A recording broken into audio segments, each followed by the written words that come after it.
Yeah. So carrying on looking at Abraham's course, and before the break, anyway, we looked at the big picture. Then this whole story is God wants to send the Messiah. In order for God to be able to send the Messiah, then human beings, out of their own responsibility and freedom, have to make a foundation of faith and a foundation of substance. And that's what God is trying to find people who will do that. And we saw how Abraham then, early on in his life, he smashed the idols, he rejected idolatry, and he came to form a personal relationship with God. And he realized that God was a God of heart, a God of love, that he could make an agreement with God. And then he restored his, developed his faith in God and his trust in God. But also we saw, sadly he made a mistake with the offering, and so needed to restore the foundation of faith. And wasn't able to do that, and then when he had two sons, Isaac and Ishmael, they weren't able to make the foundation of substance between the two of them, and so the last thing we looked at was Hagar and Ishmael went out into the desert.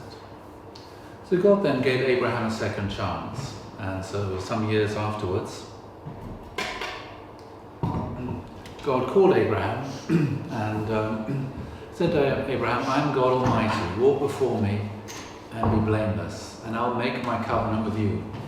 So, Abraham had lived a life of faith, but God hadn't spoken to him for some time. But during this time, sometimes we have these moments when we have this personal encounter with God, which is like life-changing. But then often we go through a period where we don't experience God. We talk to God, we pray, nothing seems to happen. So that's a time when we have to, and then at some point later we have another encounter, another experience with God. And so this period in between is like a period when we're having to keep faith.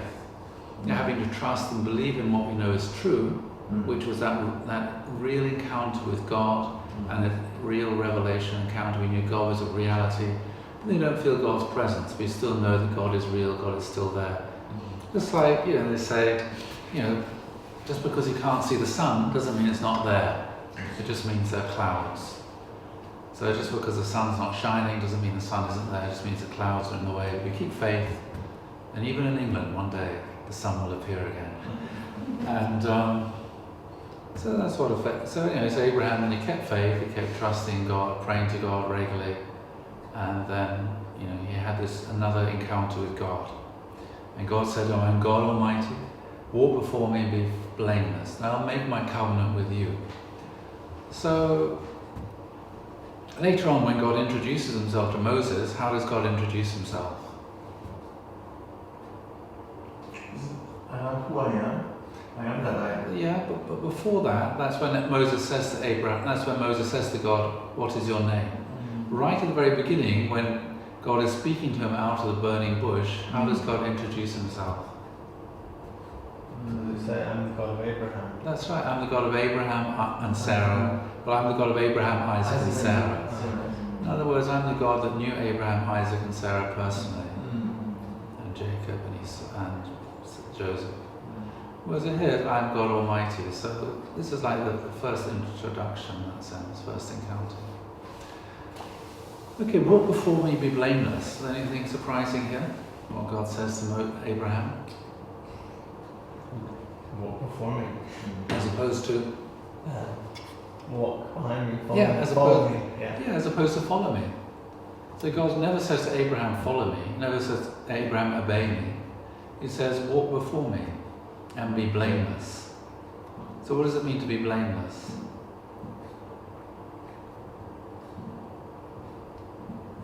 Who blames you most of all?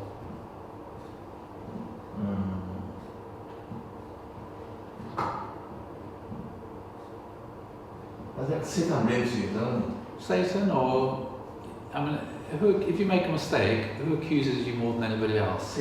Satan or yourself? No, yourself, yes. Yeah? We accuse ourselves, we blame ourselves, and then we say that's Satan. Or, what's going on inside our head, we're just blaming ourselves. So in that sense, it's what? It's like our conscience is accusing us, isn't it? Yes, it's true. Okay, so to be blameless means to do what? Follow our conscience. Yeah, it means never to go against your conscience. Yes, always have a clear conscience. Always to do everything with a clear conscience, and never do something you know is wrong, whatever it is, no matter how much people try and persuade you it's the right thing to do, or this, that, or the other. What if it's against your conscience? You should never do it. Yeah. And anyway, so God says to him, walk before me, be blameless. In other words, if you just follow your conscience, have a clear conscience, then you just follow your conscience and you always know the right thing to do. From your original mind will guide you. And so in that sense, Abraham had to work out things for himself. Just keeping a clear conscience, following his original mind, he had to work out the pattern of restoration himself. You know, we can read the Bible, we can read the divine principle, we can listen to Father's words, but Abraham himself had no Bible to read. Yeah? The Bible is about him and what he discovered and how he lived his life, and the lessons that can be learned from his life. But he himself had no one to guide him, no one to listen to, no textbooks to read, no scripture to read, etc., etc. He had to work it all out for himself. And so in that sense, he couldn't even say, God, tell me what to do. You know, walk before me and be blameless. Just follow your original mind and conscience. And you have to work out the pattern of restoration yourself, what it is that you need to do.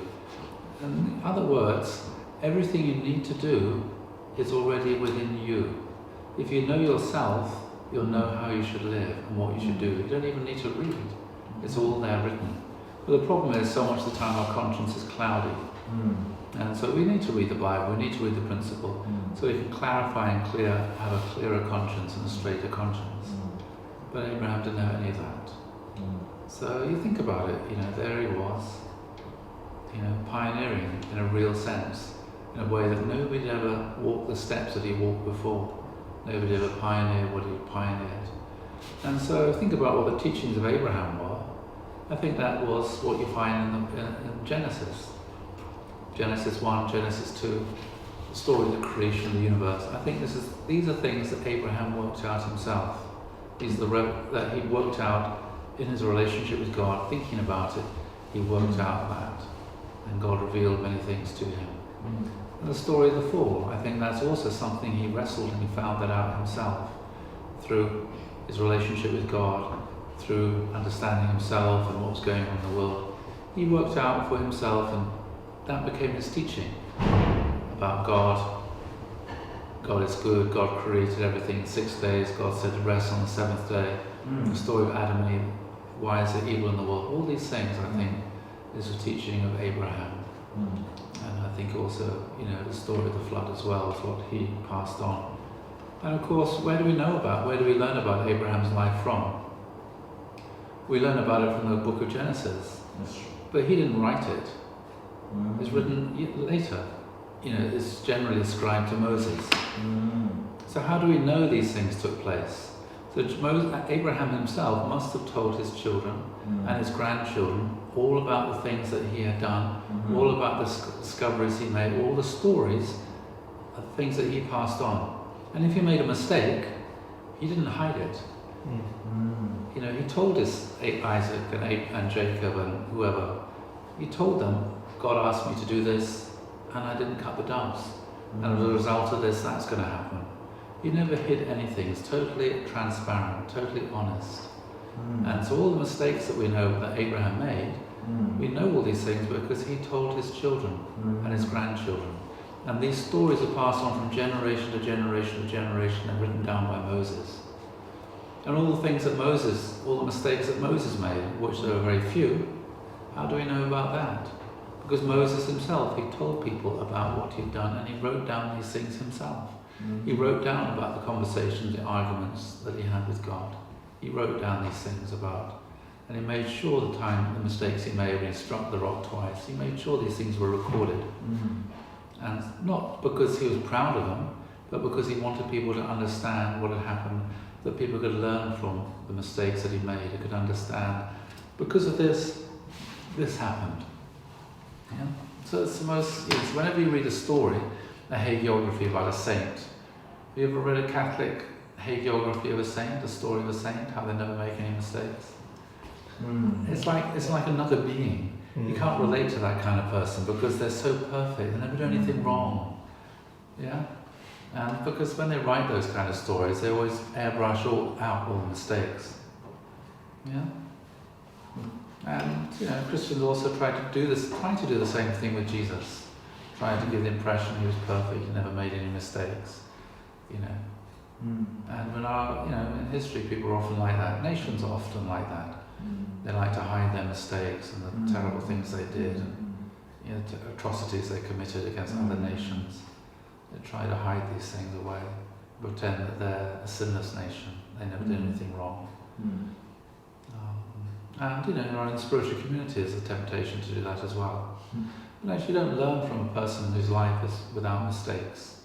We learn from the mistakes that a person made in their life, and it also means that we can relate to them. And we can learn. Anyways, this is what God said. And walk before me, be blameless, and I make my covenant with you. So a covenant is an agreement made upon promises. So Abraham then had this incredibly personal relationship with God. He was the one who discovered God is personal. Sometimes you find people say, I believe in God, but I don't believe in a personal God. Yeah. In other words, I believe in God like a sort of impersonal force behind nature or something like that. Whereas Abraham was the first person who discovered the personal God. I can have a personal relationship with God. I can just talk with God. I can argue with God. I can make agreements with God. And God is real. God is very passionate. God is very emotional. I can have real life conversations with God. I think there's a lady outside the door. Survival. Sorry. Thanks. So Abraham's part of the covenant is walking before him and being blameless. And what's God's part? What does... We'll come on to that. Okay. So the first thing is walk before me and be blameless, and I'll make my covenant with you. So we'll have a look at the covenant. So this is an agreement based on promises. So Abraham had made certain promises to God, and God made certain promises to Abraham. And it's like when people get married. You make vows, for better and for worse, through sickness and through health, through good times and through bad times. You make a commitment to love this person, to be loyal and faithful through thick and thin, basically. And so that's a covenant. Even if the other person lets you down, you still, you forgive and forget, and you give love and you forget it, and something unconditional in that sense. So that's the covenant. It's this kind of relationship that God made with Abraham. And then God made certain promises to Abraham.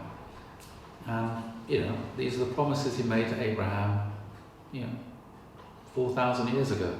That was round about the time when Abraham lived, about 4,000 years ago. There he was, living in a tent with some followers and his family in Canaan, modern-day Israel. And God said to him, your descendants will number the stars of heaven. Did that promise come true? Yes. Yeah. I think so. Yeah. So because is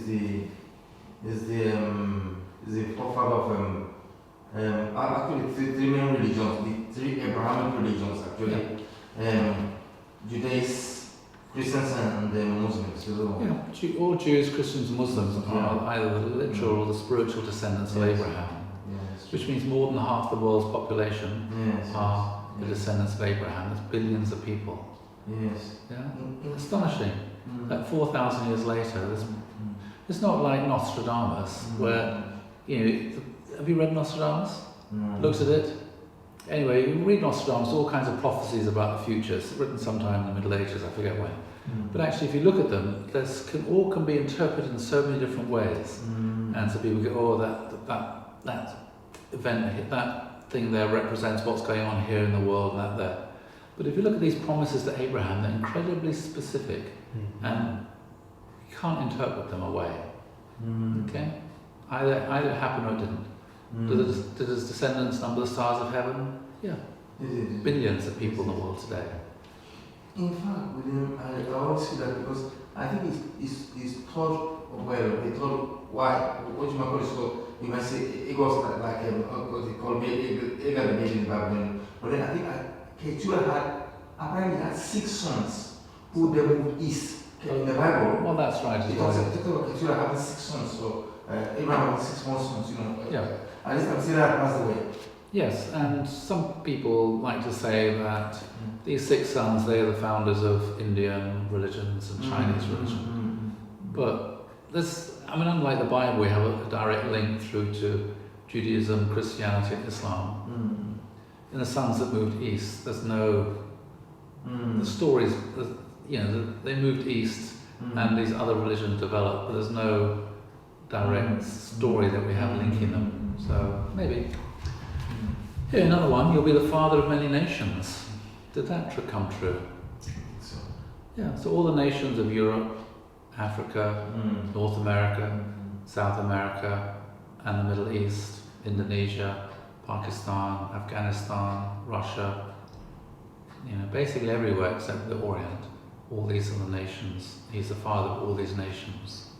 Extraordinary. A very specific promise, which you can test. It's a testable promise. Not like Nostradamus, which is not testable. This is a testable promise. You can see, did it happen? Yes. Wow. It's 4,000 years ago, this prediction came true. An everlasting covenant. So again, the covenant is still there with Abraham, with the Jews, Christians and Muslims. They still have this covenant relationship with God. He said, your descendants will inhabit the land of Canaan. Who are the people living in Canaan today? Jews, Christians and Muslims. 4,000 years later. All the idol worshippers, gone. And he also made, and so God then said, this is going to be the sign of the covenant. I'm sorry, survival. don't worry. Right. And it's better than, It's a good idea. well, it's better than giving them the code. Anyway, well, there must be a better way to do this. If we weren't here, what would they be doing? Standing up and throwing stones off at the forum or something? Usually they wedge the door. Wedge it open, yeah. Okay, another one here is sign of the covenant, which was circumcision. So that's really interesting. How is circumcision then a sign of the covenant? What does that mean? And to Abraham then, at this stage he was 99 years old and Sarah was 90. And so Abraham then, he was witnessing to people, telling people about God. And then God said to him, you and all your descendants and all your followers, they have to be circumcised. And Abraham argued with God and said, look, it's not going to make the witnessing any easier. If people want to follow and join your religion, this new religion I'm starting, and the entrance requirement is to be circumcised, it's kind of a bit of a barrier. And so there was a bit of an argument about this. And so Abraham then apparently objected to the idea that his followers should be circumcised. And then God said to Abraham, you have no defect but this foreskin. Remove it and the defect will be gone. Hence walk before me and be thy whole. Okay, so that's in the Midrash, which is from the Talmud. So here's the idea. And if you look at an exegesis into the meaning of circumcision, the word for foreskin in Hebrew is olah. And this also refers to a tree. And so the olah then, by extension, refers to the male sexual organ. And trees produce fruit, and the male sexual organ produces sperm, which also leads to, to fruit, having children. And so the rabbis then, they said, okay, this is the rabbinic interpretation then, is that God said to Abraham, I will make my covenant between me and you, and I'll multiply you exceedingly. Hence, with the sexual organ, I'll multiply you exceedingly. And so with your sexual organ, I'll make my covenant between you and me. And so the circumcision then, is intrinsically bound up with the covenant. And then the idea here, as I said, God said to Moses, this is from the Midrash, that God said to Abraham, remove your foreskin, then you'll be whole. And so the way this is interpreted is that in rabbinic thought, a human being has 248 limbs. I guess muscles, obviously not these kind of big limbs, but I guess muscles or something, I'm not sure. Anyway, they say that a human being has 248 limbs. And then in Hebrew, there's something called gematria, which means that every single Hebrew letter is assigned a certain number, numerical value. And then sometimes they'll the rabbis will add up the numerical value of a particular word to see what it is, and then out of that number, they'll draw a certain kind of meaning. And so, the numerical value of the name Abram, so before he was called Abraham, he was called Abram, A-B-R-A-M. And so here, A has a value of 1, B has a value of 2, R has a value of 200, and M has a value of 40, which comes to 243. And so this is interpreted to mean that before he was circumcised, Abraham had control over 243 of his limbs. But that when he was circumcised, then God changed his name, and he now became called Abraham. So this is a Ha, H-A, Ha, was added to his name. And the numerical value Ha is 5. So 243 plus 5 is 248. So the rabbis say that after he's circumcised, then Abraham had control over 248 of his limbs. In other words, complete mind-body unity. And they say these 5 extra limbs were his eyes, so that meant after being circumcised, he just saw things purely from God's point of view. And then his ears. And so after he was circumcised, he could only hear things from God's point of view. And the last one is the sexual organ. So he was no longer ever tempted by what he saw, by what he heard, or sexually. He had complete mind-body unity. And so this is the idea then, from a rabbinic point of view, that through being circumcised, a human being becomes a co-creator. So snip off the little floppy bit at the end, and in that sense, a man is being perfected or perfecting himself. And so that's kind of interesting, this kind of meaning that's derived from that. This meaning of the word circumcision is to do with the purification of sexual organ, it's to do with a person completing themselves and achieving this complete mind-body unity. But also, it reminds a person, it's like, in the modern world today, people often, have a certain kind of sign or symbol which shows which group they belong to. It might be, designer labels, or if they belong to a gang, they may have a particular kind of tattoo. If they belong to the Chinese triad or something, their whole body's covered with all these different tattoos. And that reveals something about their identity. So people often, mark themselves to reveal their identity, what tribe they belong to, what gang they belong to, which group they belong to, etc., etc. And so for Jews then, and later for Muslims, by circumcising themselves, they're saying, this is my identity. I belong to God.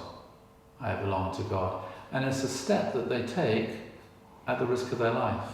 At the risk of my life, I want to assert that my identity comes from my relationship with God. And so for parents then, especially in the olden days, before there were things like antiseptic and anesthetic and all this sort of stuff, circumcising their child, their little boy, was an act of faith. They were risking their life. But also many times Jews have been persecuted through history. And being circumcised, when they would go to the public bars, it was very clear who's a Jew and who's not a Jew. And, again, that was sometimes at the risk of their life. So in that sense, they're affirming their identity and is from their relationship with God as a community, even at the risk of their life. So it's very, a lot of significance to it, a lot of meaning and to it. Okay, then also God didn't just make promises to Abraham, he also made promises to Sarah. He promised that she would have a son and that she'd also be the mother of nations. So she's also the mother of many nations, just as Abraham is. So it's interesting to look at, the quality of Abraham's life and the kind of, so many different things we can look at, but just look at, some incidents, some stories, in his life. And anyway, so at the same time as God had made this covenant with Abraham, then God came to Abraham and said to Abraham, look, I'm going to go to Sodom and Gomorrah and destroy them. And Sodom and Gomorrah are very wicked places, not in the modern sense of the word wicked, they're really wicked. And they're very nasty people, and they used to go around mugging people and raping people. and treating strangers really badly and robbing people. And that's the sort of thing that went on. And Abraham wasn't living very far away from there. So you can imagine how they mocked Abraham and mistreated Abraham. So you can imagine then if you were living in a sort of neighbourhood where you're continuously being mocked and made fun of, and people putting your dog's poo through your letterbox and smashing windows and all this sort of thing, and then suddenly you heard they all, but you were the local vicar, the local priest living in this kind of estate, and then suddenly you heard that all these gangs are going to get rounded up by the police and thrown into prison. How might you feel? Pretty good. You might feel, great, justice at last. Yes, they're going to get what they deserve. Okay? But Abraham responded differently. For Abraham, he felt, these are the people who I want to witness to. These are the people I want to witness to. And so he felt, it's not right. And so he got into an argument with God. And he said to God, very shocking thing really, he challenged God. And Abraham said, God forbid that you should do such a thing, to kill the righteous with the wicked, so the righteous should have the same fate as the wicked. God forbid. Shall not the judge of all the earth do what is just? So Abraham here, he's challenging God to be godlike, to be just, to be fair. So you could say, God really was inviting Abraham to challenge him, because God said to Abraham, or God said, shall I hide from Abraham what I'm about to do? So he told Abraham what he was going to do, and in that sense he was inviting Abraham to respond. So how do you think God wanted Abraham to respond? How did God want Abraham to respond? Did Abraham respond in the right way or the wrong way? The right way, with compassion. Yes, he acted out of compassion, he argued with God. And so, the reason is because it's, where are we now? So I put this. Okay, so God said, shall I hide from Abraham what I'm about to do? Seeing that Abraham shall surely become a great and mighty nation, and all the nations of the earth shall be blessed in him. For I have chosen him, that he may command his children and his household after him, to keep the way of the Lord by doing righteousness and justice, so the Lord may bring to Abraham what he has promised him. So God wants Abraham to act justly and to act righteously. So in that sense, God is inviting Abraham and hoping that Abraham is going to challenge him. But they're really stunning kind of words, to argue with God. I mean, how many people, would feel confident to argue with God? Yeah. Sometimes, I've had these, certain kind of encounters, and I just felt like I was, in front of God like nothing, like dust. You know what I mean? But for Abraham to feel like that, but yet to say, well, actually, God, I'm challenging you to act righteously and justly. And so, Abraham said, well, supposing, I can't remember how many started off with, supposing, Abraham said, will you indeed sweep away the righteous with the wicked? Supposing there are 50 righteous within the city, will you then sweep away the place and not spare it for 50 righteous who are in it? Far be it from you to do such a thing, to put the righteous to death with the wicked, so the righteous fares the wicked. Far be it from you. Shall not the judge of the earth do what is just? And the Lord said, if I find at Sodom 50 righteous in the city, I'll spare the whole place for their sake. Then Abraham answered, behold, I have undertaken to speak to God, I who am but dust and ashes. Suppose 5 of the 50 are lacking. Will you destroy the whole city for lack of 5? And he said, I'll not destroy it if I find 45 there. And again Abraham spoke to God and said, supposing 40 are there? He answered, for the sake of 40 I'll not do it. Then he said, oh, let the Lord not be angry, and I'll speak. Supposing 30 are found there, I'll not do it if I find 30 there. Then Abraham said, behold, I have undertaken to speak to the Lord. Suppose 20 are found there. And he answered, for the sake of 20, I'll not destroy it. Then he said, oh, let not the Lord be angry. I'll speak again, but this once. Suppose 10 are found there. He answered, for the sake of 10, I'll not destroy it. And the Lord went his way when he had finished speaking to Abraham, and Abraham returned to his place. So he's bargaining with God, arguing with God, getting down from 50 down to 10.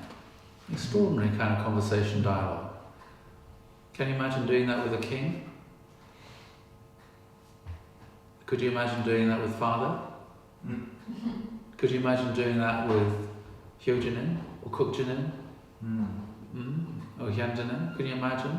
They said something, you argue with them, you bargain with them, you argue with them, you kept on coming back. After you got the agreement, then you said, well, that's not good enough, I'm going to come back, reduce it more. Yeah? Can you imagine doing that?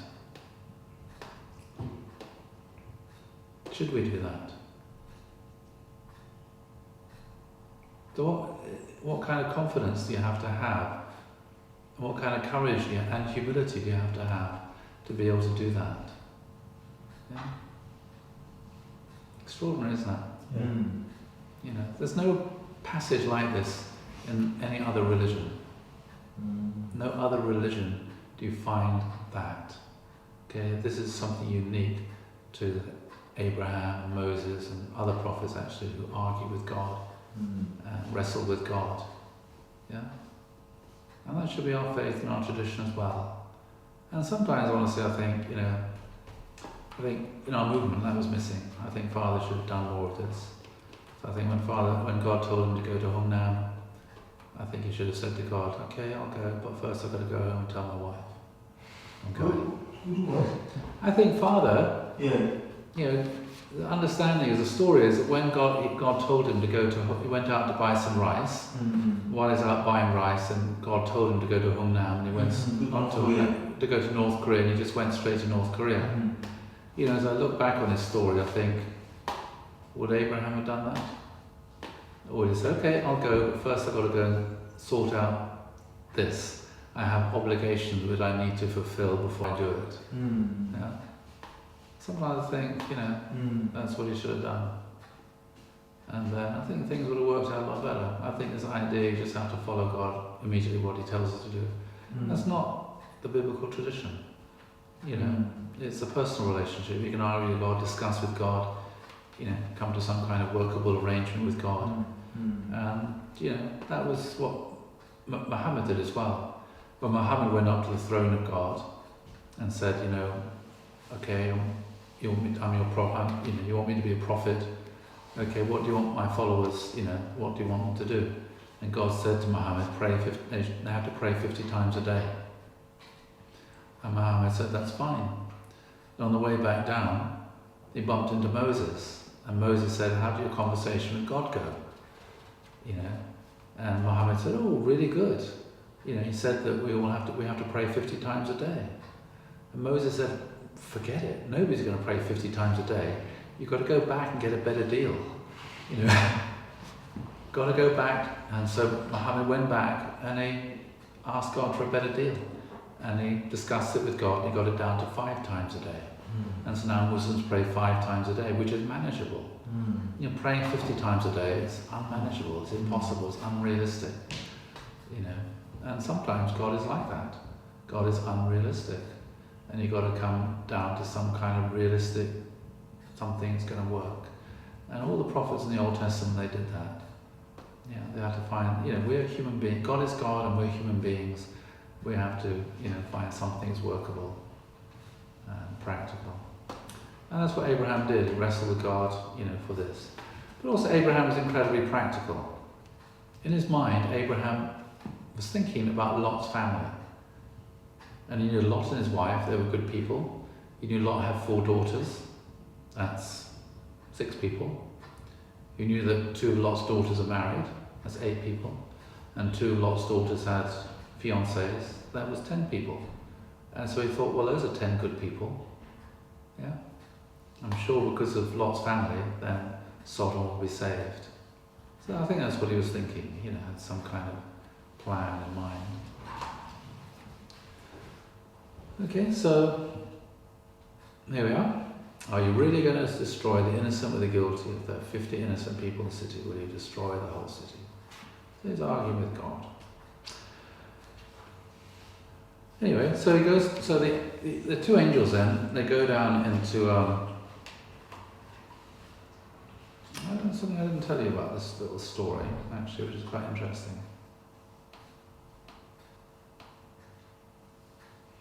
That when they came to speak to, what is this? Have I got this anywhere now?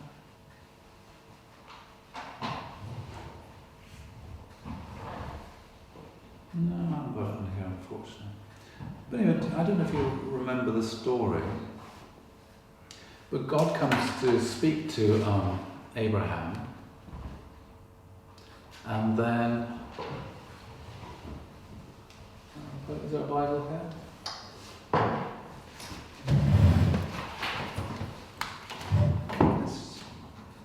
It's a really interesting little episode. Can't see it somewhere.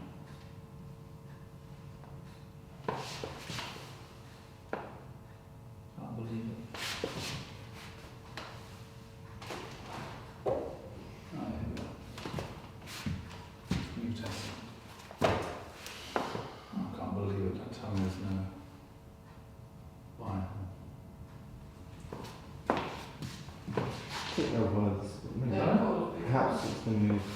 Sorry? was before.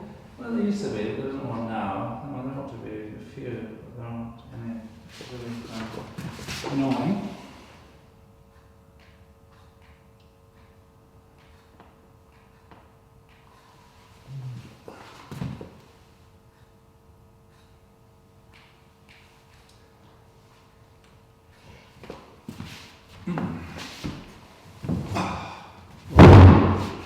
Oh, sorry, I lost the screen there, haven't I?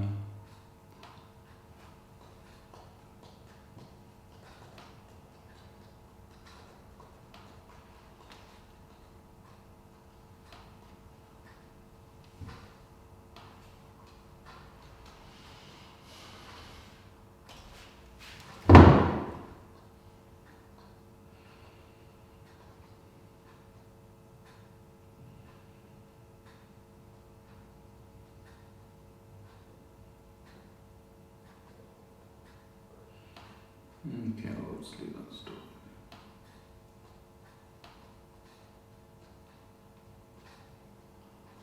Okay, anyway, so the two angels, they go down into Sodom, and they go and they knock on Lot's door, and Lot, who's a very hospitable person, because that's the tradition of Abraham's family, invites them in for dinner.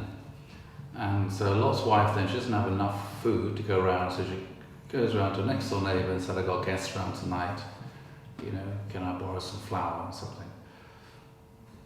And the next door neighbour says, who are your guests? We don't like having strangers in our city. Anyway, so sitting around having dinner with Lot's family, and the neighbour goes out, and then a mob of people come around, hammer on Lot's door and say, "Send out your guests, send out the strangers who are with you, because we want to, do things to them, we want to rob them, we want to rape them, we want to mug them, and etc." And Lot said, no, you mustn't do that, what a terrible thing to do. And, anyway, they said, well, if you don't send them out, then we're going to do this to your whole family. And so Lot's thinking, what am I going to do? So he says to the mob outside, "Look, I have 2 virgin daughters. I'll let you have them instead. You can do whatever you like to them, but don't touch my guests." What do you think about that?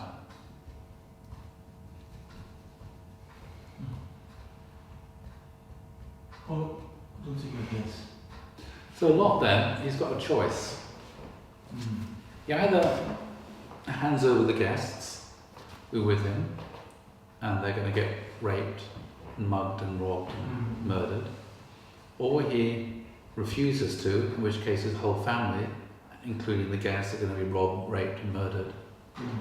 And he tries to come up with a compromise, and he thinks, well, I'll send out my virgin daughters, Yes. maybe that'll satisfy this horrible, lustful mob.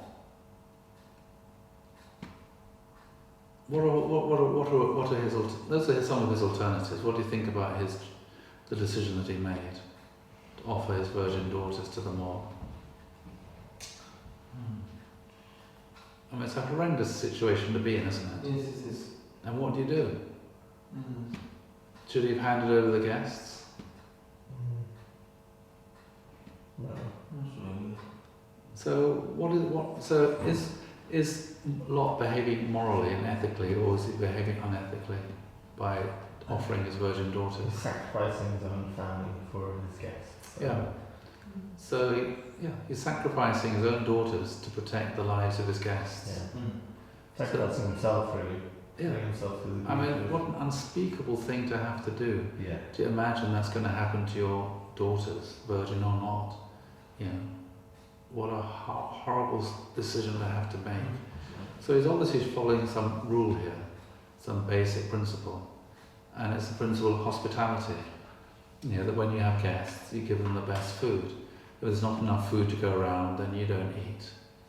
Yeah, that's the law of hospitality.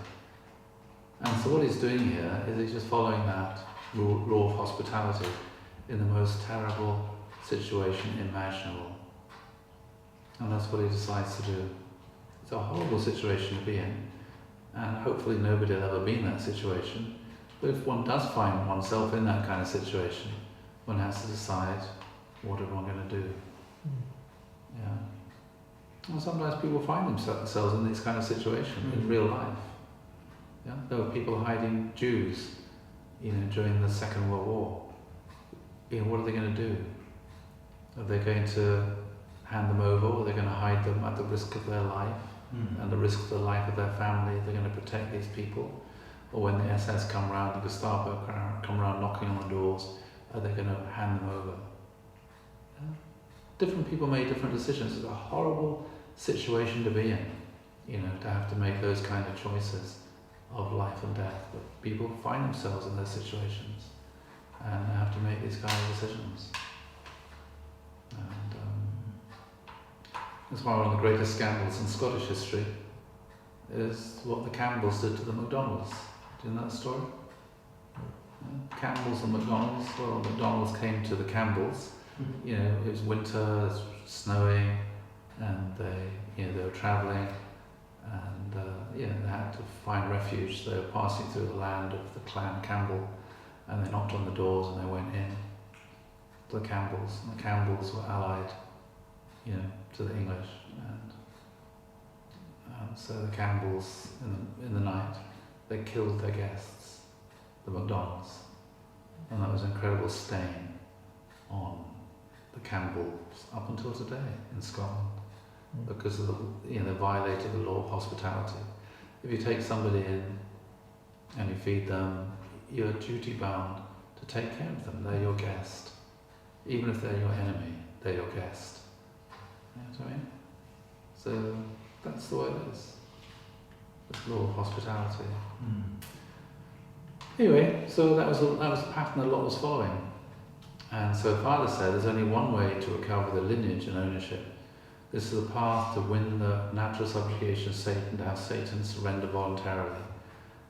It can only be accomplished by the power of true love, when we love our enemies more than we love our children. So it's that kind of law of hospitality that Lot was following.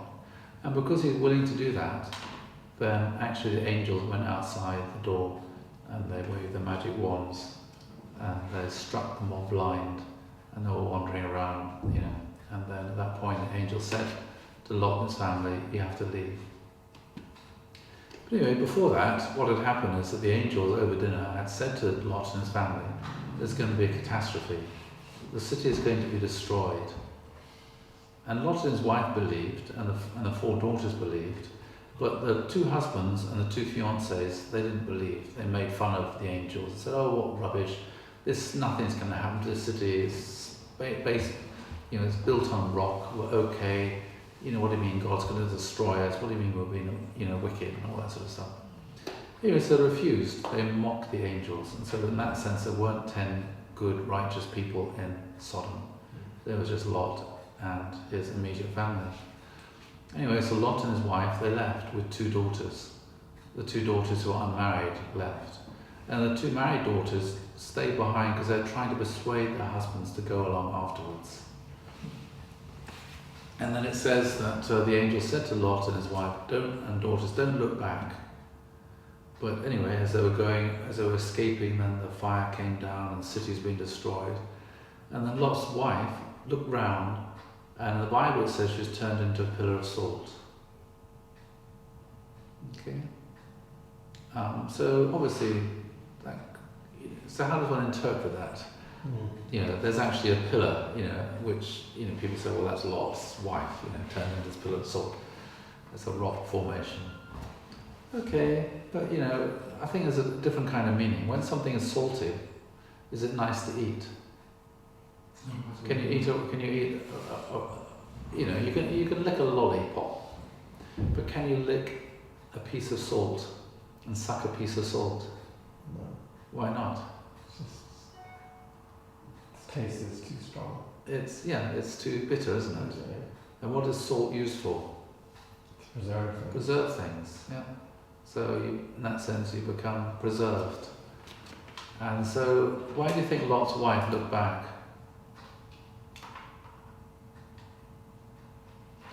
What was she looking for? Her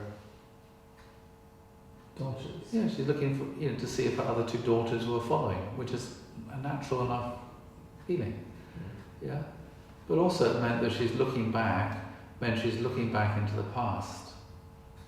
Yes. And so sometimes, we get trapped in the past. Sometimes there's some bad experience happens and people can't let go of it. You know what I mean? And they think, oh, if that hadn't happened in my past, then everything would have gone okay. If this didn't happen, everything would have been all right. And so people sometimes get trapped, stuck in the past, looking back in regret, with bad feeling and bitterness. So if you, have this bitterness and resentment and bad feeling, and you can't let go of the past, it means you can't move forward into the future. You can't be learning new things because you're still stuck. And that's what happened to Lot's wife then. She became stuck. She turned into a bitter old woman and, always moaning and complaining, regretting and accusing and this and this, and couldn't move forward into the next life. And one of the things which often strikes me, there are some people who go through terrible situations and they become like that. But there are other people who go through the most unimaginably awful situations and they leave them behind and they go on to live lives of extraordinary accomplishment. And so, if you think about probably the worst thing that ever happened in the last 100 years was the Holocaust, what happened to the Jewish people. 2 out of 3 were murdered. But then, there were hundreds of thousands of people who, you can see the pictures, they were like skin and bone skeletons, and they came out of the death camps. And so many of them went on to live lives of extraordinary accomplishment, becoming professors and Nobel Prize winners and all kinds of extraordinary people. Yet they came out of that most miserable, most awful kind of circumstance and situation, through a horrendous experience of all their family being murdered, and almost getting murdered themselves, and almost dying of starvation and everything, but being liberated, and then after a while somehow putting it aside, forgetting about it, burying it deep in their memory, and they're just moving forward to accomplish and make something of their lives. Many got married, had happy families, good children, and it wasn't actually, and they never told their children about what had happened. And often it wasn't until they became quite old that they started to testify and want to write down and talk about the things that had happened. But somehow they've been able to put it aside and just move forwards and live lives of extraordinary accomplishment and creativity. So that was this kind of lesson from Lot's family. Okay, so what happened next? Well, so we're moving on to this second chance. And so just as Sarah went through this kind of experience when she was in the Pharaoh's palace, one day Abraham and Sarah went down, they stayed in Gerar, and Abimelech, who was the king of Gerar, Sarah thought, wow, what a pretty young girl, well, young lady, even though she's 90 years old, she's still extraordinarily beautiful. And so he invited Abraham and Sarah around for tea, and, you know, Sarah was invited to stay over, and again, you know, had to face the same temptations from Abimelech. Why don't you become my wife, the queen of Gerar? You can have a life of luxury and comfort and living in a palace. But again, she rejected that because she wanted to remain faithful to Abraham. And so then Abimelech had this dream, and he returned Sarah to Abraham, and also gave them slaves and servants and a lot of wealth. So Sarah then, she became, you know, she resisted the temptation. She became known as the mother of Israel because of the quality that she's a beautiful person. She's incredibly hospitable, and a loving person, but she never gave in to temptation.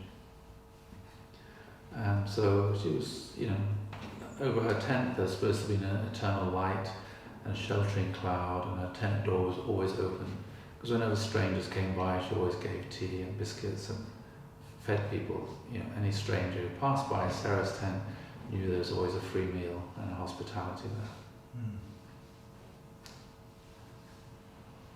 Okay, so shall we stop, or shall we go on to the most horrendous thing in the whole of religious history?